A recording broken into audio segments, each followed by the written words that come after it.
Have you ever paused for just a second and asked yourself, how much of your day are you actually living? How much of it are you just planning? Mapping out the next move, the next milestone, the next version of yourself that will finally have it all figured out. Some people are so consumed building mental blueprints of tomorrow that they completely miss the only thing that is actually real. This moment right now. The Japanese have an ancient proverb that goes, "Eisu no hyaku yori kyou no goj 50 today is worth more than 100 tomorrow." Simple words, but buried inside them is a truth so powerful, so quietly devastating that once you truly grasp it, you will never look at your life the same way again. Because we live inside a culture drunk on the future. On it'll happen when the time is right. On when I finally reach that goal, then I'll let myself be happy. On just a little more, just one more step, and then I'll breathe. But here's what no one tells you. While you're busy drawing the map, someone else is actually traveling the road. And that someone could have been you. This is the story of a man named Sebastian, an ordinary guy, an ambitious guy, a guy with a clear vision, a bulletproof plan, and a life that looked perfect from the outside. He had just one problem, and it was slowly eating everything alive. He was so locked onto tomorrow that today had completely ceased to exist for him. And before you say, "That's not me," stop, because I need to ask you something and I want you to answer honestly. When was the very last time you achieved something and actually let yourself feel it, without already sprinting toward the next target? When was the last time you sat inside a moment without anxiety creeping in about what comes after? If you're hesitating, that's exactly what I'm talking about. Before we go deeper, if this kind of content speaks to you, subscribe to the channel and drop a like, and comment below. Do you live more in the present, or are you constantly somewhere in the future? I genuinely want to know. Now let's get into the story. Sebastian was 27 years old, living in Portland. He worked at a tech startup, the kind that had big promises plastered on every wall. He was a project analyst, made good money, had a clean apartment, drove a decent car. Everything looked fine from the outside. But Sebastian had a secret that not even he fully understood yet. He couldn't enjoy a single thing he had built. You know the type. The person who completes one task and immediately lunges at the next without even exhaling. Who hits a goal and instead of celebrating, is already anxious about the one after it. Who sits at dinner with the people they love but is mentally already at Monday's meeting. That was Sebastian. Every single day, he existed in a permanent state of anticipation. Every achievement was just a rung. Every present moment was just rehearsal for a better future he kept promising himself was coming. He had an endless mental checklist that never got shorter. When I get promoted, when I buy a house, when I save enough, when I'm finally ready, when the present was nothing more than an inconvenience standing between him and the future he'd designed in his head. Sebastian's alarm went off at 5:30 every morning. He hit the gym, not because it felt good, but because someday this discipline will matter. He drank coffee while consuming productivity articles. He piled extra projects onto his plate at work because this will push me ahead when promotion season comes. On weekends, he enrolled in online courses because the job market in 5 years demands it. So tell me, where was Sebastian actually living? In his apartment in Portland, or in a fantasy that hadn't happened yet? And here's the part that should make you uncomfortable. It wasn't that Sebastian was miserable in the obvious sense. He wasn't falling apart. He wasn't crying. But there was this hollow feeling that followed him everywhere, like he was always passing through, never actually arriving, always almost there, never here. His friends started to feel it first.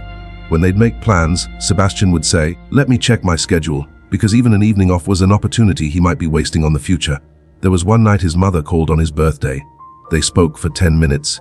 After he hung up, Sebastian had no memory of the conversation because while his mother's voice filled his ear, his eyes were scanning his inbox. His life was a race. But here's the thing that was starting to crack through the surface. He had no idea anymore where the finish line was, and what was about to happen next would shatter everything he thought he knew. 6 months. That's how long Sebastian had poured himself into one single project. Nights stolen from sleep. Weekends erased. Vacations cancelled and forgotten. He was certain, absolutely certain, that this was the move. The one that would finally deliver the promotion he had been engineering his entire career toward. He had calculated it from every angle. He had left nothing to chance. The project landed. The numbers were undeniable. The company saved close to $1 million. The room filled with applause. His boss looked him in the eye and said, "Outstanding work, Sebastian." And Sebastian allowed himself for just a moment to feel it. This is it. This is the moment. 2 weeks later, they announced the promotion, and they gave it to someone else. Not because Sebastian had underperformed. Not because his work wasn't exceptional, but because the other candidate had, and this is the part that should make your stomach turn, a better cultural fit with the leadership team. Translation: he was the director's friend. Sebastian sat frozen. He had done everything right. He had followed the formula perfectly. He had given up everything for this. That night he walked into his apartment and stood still. The place was spotless, organized, controlled. Not a single photo on the wall. Not a single sign that a living, breathing human actually inhabited this space. It looked like a transit lounge, a waiting room for a life that had never quite started. And that's when it hit him. Not slowly, all at once, like cold water. Sebastian had spent years waiting for the right moment, waiting for the big win, waiting to finally give himself permission to be happy, and the permission never came because there was always another condition ahead of it. He picked up his phone, dozens of unread messages, friends who had quietly stopped trying, an ex-girlfriend who had left him with words that now felt like prophecy. It's like dating a ghost, a brother who had had a baby, a child Sebastian had barely met. He had invested everything into a future that had just proven it carried no guarantees. He had traded the real and the certain for a promise. $50 cash in his hand, surrendered for the hope of 100 that might never arrive. He lay down that night not with sadness, but with something worse, doubt. A deep, quiet, terrifying doubt that maybe, just maybe, he had been doing everything wrong from the very beginning now. Before we move forward, I need to say something important. I am not telling you to stop planning. I am not telling you to abandon ambition or ignore tomorrow, but I am telling you this: the relentless, obsessive, never satisfied hunger for a future that keeps moving further away every time you get close. That is not drive. That is anxiety wearing the mask of productivity, and it is costing you something you will never get back. The following Saturday, Sebastian did something radical. He left the apartment with no destination, no task, no goal, no optimization. He just walked, and he ended up inside a small, quiet cafe in downtown Portland. The kind of place with plants crowding the windows and music so soft it felt like it came from the walls themselves. He ordered a coffee. He sat by the window, and that's when he noticed the man at the next table, and what Sebastian was about to hear from this stranger would completely rewrite the rest of his life. The man was around 70, white hair, simple clothes, worn but dignified. He sat completely alone, holding a cup of tea, reading an old paperback book. But what stopped Sebastian cold was the expression on his face, a stillness, an ease, as if the entire world could be on fire and this man would simply sip his tea and be exactly where he was. Sebastian couldn't stop himself. "Sorry to disturb you," he said, "but you look at peace." "What's the secret?" The old man looked up slowly, smiled just slightly, and said, "Secret? I don't have one. I'm just here, right here, in this cafe. Right now. I'm not replaying yesterday. I'm not rehearsing tomorrow. I'm simply here." Sebastian opened his mouth to say something clever, something deflecting, but the man's eyes stopped him. There was no performance in them. No performance at all. Just presence. "Can I sit with you?" Sebastian asked. Of course. And what happened next in that quiet cafe, over 2 cups of hot drink between a burned-out 27-year-old stranger, was the conversation Sebastian had unknowingly been waiting his whole life to have. The old man's name was George, an engineer by profession, a father of 3, a man who by his own admission had only learned how to truly live after the age of 60. "I know exactly what's happening inside your head," George said, watching Sebastian carefully.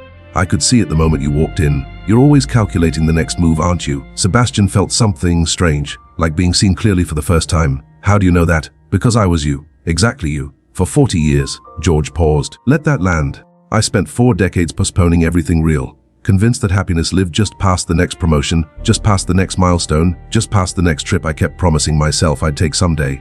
He looked at the table. "Do you want to know what I found when I got there?" "What?" "Another someday waiting for me." Sebastian went completely still. "I woke up at 58, George continued, and realized I had sleepwalked through my children growing up. I had been physically present in my marriage but mentally absent for most of it. I had stopped tasting food, stopped hearing music, stopped feeling seasons change. Because I was always somewhere else in my head." "How did you finally change?" Sebastian asked, and his voice came out quieter than he intended.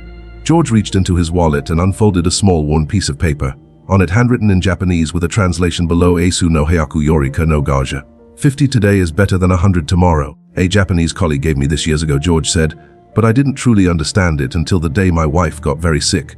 Suddenly I saw everything with devastating clarity. I had spent decades planning a beautiful future with her, and I had completely failed to live the present with her." Sebastian stared at the paper. "So what does it actually mean? For real life, it means that $50 in your hand right now is worth more than a promise of $100 next year, because next year is not guaranteed. And while you're holding your breath waiting for the 100, you're letting the 50 slip through your fingers and blow away." George leaned forward slightly. "It's not about being reckless. It's not about abandoning responsibility. It's about understanding that the journey is the life, not the destination. And if you spend the whole journey sprinting, head down, eyes fixed on some imagined finish line, you will arrive somewhere one day and realize you never actually traveled at all." That landed somewhere deep in Sebastian's chest, because that was it. That was exactly it. He had been running so hard toward a life he wanted to have that he had completely forgotten to live the one he already had. "So how do I start?" Sebastian asked. Real urgency now, not calculated, not strategic, just raw and honest. George smiled fully for the first time. "You start by asking yourself one question every single morning. What do I already have today that I'm ignoring because I'm too busy thinking about tomorrow?" Sebastian left that cafe a different person, not transformed. That would be too clean, too easy. But something had cracked open. a door in a room that had been sealed for years. And what was waiting on the other side of it would surprise even him. He started small because that's the only honest way to start. The next morning, instead of launching out of bed at 5:30 in mission mode, he woke up slowly, stretched, noticed the light moving across the ceiling. It sounds almost embarrassingly small, but Sebastian realized he had not done that, simply noticed morning, in years. At breakfast, the phone stayed face down on the counter. He just ate, he actually tasted his coffee. He had forgotten that coffee had a taste. He arrived at work and greeted people, not the hollow, robotic acknowledgement he usually fired off while already thinking 3 steps ahead, but a real greeting. Eye contact, attention, presence. A colleague stopped him in the hallway. "You seem different today. Did something happen?" And Sebastian realized, yes, something had happened. He had simply woken up to where he was. But the real transformation wasn't a single morning. It was slow, uncomfortable, and it was about to face its first real test. One that would push Sebastian right back to the edge of who he used to be. 2 weeks after the cafe, his boss called him in. Big project, high visibility, nights, weekends, sacrifices, and the vague, glittering implication that it might open doors somewhere down the line. The old Sebastian would have already been nodding before the sentence finished. But this Sebastian paused. And in that pause, he asked himself the question George had given him. What am I actually giving up today for this? The answer was immediate and clear. He had finally made plans to spend the weekend with his brother and the nephew he barely knew. He had finally booked that solo trip to the forest he had been promising himself for 3 years. He had real things, present things. "Can I have until tomorrow to think about it?" Sebastian said. His boss blinked. "Of course. But it's a strong opportunity. I know. I just want to evaluate it properly." That night, Sebastian didn't ask what this project might give me in 6 months. He asked what this project will take from me this week, and the answer was everything that actually mattered right now. He turned it down, and it was one of the hardest things he had ever done in his professional life, because every trained instinct he had screamed that he was making a catastrophic mistake. But a newer, calmer voice underneath said, "You're choosing 50 today, instead of gambling on 100 tomorrow." And what happened next was the last thing Sebastian expected. Nothing broke. The world didn't collapse. He wasn't fired. He wasn't forgotten. Instead, he felt something he hadn't felt in so long he'd almost forgotten it had a name. Relief, lightness, space. He spent that weekend with his brother. They laughed until it hurt. They talked about things that had nothing to do with goals or strategies or timelines. And when Sebastian's 4-year-old nephew climbed into his lap and pressed his small face against his chest, Sebastian felt something fracture open inside him. If I had taken that project, he thought, I would have missed this exact moment, this exact weight in my arms. This will never exist again in exactly this way. Not ever. He went on the forest trip alone. No phone signal, no inbox, no optimization. Just trees, cold air, the sound of water moving over rocks. The first day his mind fought him relentlessly. You're wasting time. You should be doing something. This isn't building toward anything. But on the second day, sitting on a mossy rock watching a narrow stream move quietly through the trees, something inside Sebastian went still. He wasn't thinking about last week. He wasn't planning next month. He was just there, breathing, present, real. And for the first time in what felt like his entire adult life, he felt peace. Not the peace of achievement, not the peace of having reached a destination, the peace of simply being somewhere and letting it be enough. When he returned, nothing at work had changed, but he had completely. He began applying the proverb to everything. When a goal was reached, he stopped, genuinely stopped, and acknowledged it, called the team together, said the words out loud, let the moment exist before moving on. When he went out with friends, the phone stayed in his pocket, not as a rule but as a choice, a conscious decision to be where his feet were. People noticed. People started wanting to be around him more, because he had stopped being a ghost and started being real. He picked up cooking, not as a future skill to have, but because the smell of garlic in a hot pan, the sound of something sizzling, the act of making something with his hands, those things felt alive. He picked up his guitar again, something he'd abandoned years ago because it had no clear return on investment. He played badly, he didn't care, he was present in it, and that was the whole point. What Sebastian was practicing, psychologists call mindfulness. Though the Japanese had been living it for centuries through concepts like ichigo ichi, this moment only once. Dr. John Kabat-Zinn, who brought mindfulness to the Western world, said something that Sebastian would come back to again and again. You cannot stop the waves, but you can learn to surf.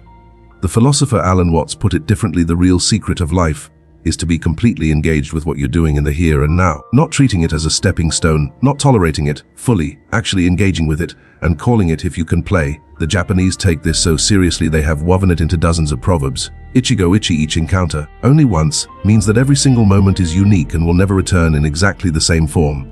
This day will not come again, this hour, this breath. So why spend it in a future that hasn't arrived yet and might never? 6 months after the cafe, Sebastian's life was unrecognizable, not in the ways he had always chased, but in ways that actually mattered. And then something happened that he hadn't seen coming at all. His ex-girlfriend Rachel sent him a message. I saw your photos. You look genuinely happy. What changed? They met for coffee.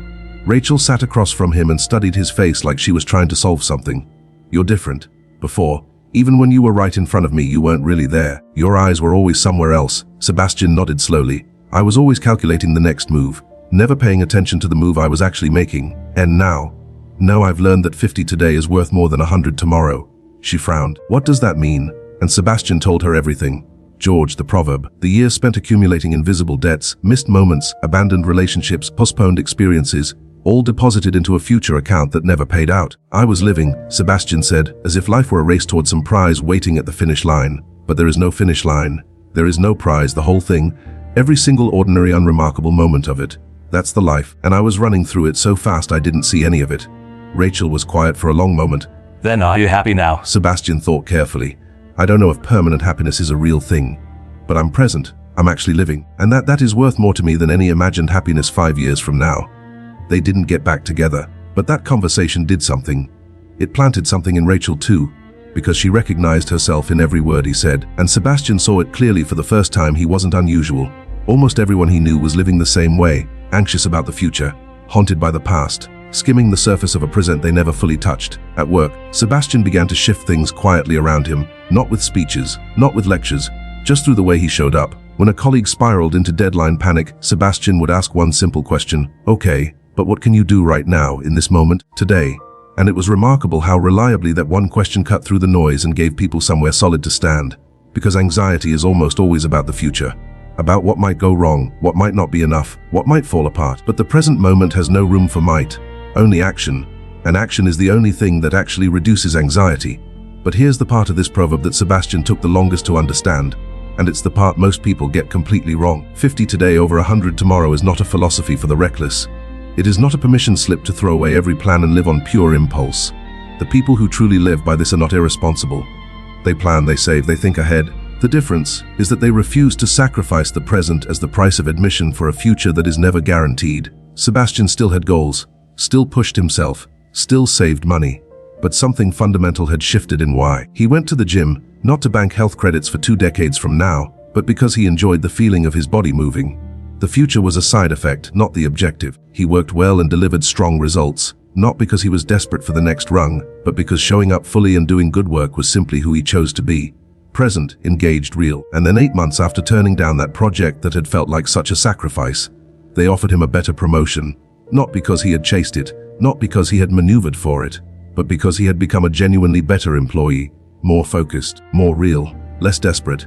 The paradox is almost funny when you stop white-knuckling the future tends to find you on its own. There was one final thing Sebastian understood, slowly and then all at once. His obsession with the future hadn't really been about ambition at all. It had been escape. Escape from the discomfort of the present, from its uncertainty, its imperfection, its refusal to be controlled. It is far easier to live inside the clean fantasy of when I achieve that, then I'll be happy, than to face the messier truth that you can be happy now. Imperfect, unfinished, uncertain as you are. Right now, with exactly what you have. George had been right from the beginning. Life isn't the destination. Life is every single step of the journey. And Sebastian had spent years sprinting through it, head down, too focused on where he was going to notice where he actually was. So let's bring this all home. Sebastian was a man who lived entirely in tomorrow. Always planning, always preparing, always waiting for the moment he'd finally earned the right to enjoy what he had. Until one loss, a promotion he was certain he'd built and deserved, cracked everything open. He met George, who handed him an ancient Japanese truth: 50 today is worth more than 100 tomorrow. The real and present over the promised and uncertain. And Sebastian realized what years of future chasing had actually cost him. Missed moments that would never return, relationships quietly abandoned, experiences indefinitely postponed, all paid out to a future that carried no guarantees. So he chose differently, slowly, imperfectly, genuinely. He chose the present. He chose his nephew's laugh over a project meeting. He chose a forest and cold water and silence over productivity. He chose to show up, actually show up in his own life, not because planning is wrong, not because ambition is the enemy, but because the present moment is the only currency that is absolutely unconditionally real. Tomorrow is a theory. This moment is the only thing you will ever actually hold. So here is the question I want to leave sitting with you. Not for tomorrow, right now. Are you truly living the life that's already in front of you? Or are you still waiting for a future that keeps moving just far enough ahead to stay out of reach? 50 today, or 100 tomorrow. The choice is yours every single moment. If this story made something move inside you, leave a like, subscribe to the channel, and tell me in the comments. What moment are you currently postponing because you're too locked onto the future? And if you want to go even deeper, the latest video on this channel breaks down something that might shock you, how planning itself can secretly become the most sophisticated form of procrastination you've ever seen. You won't want to miss it. Thank you for being here, truly here. Until next time.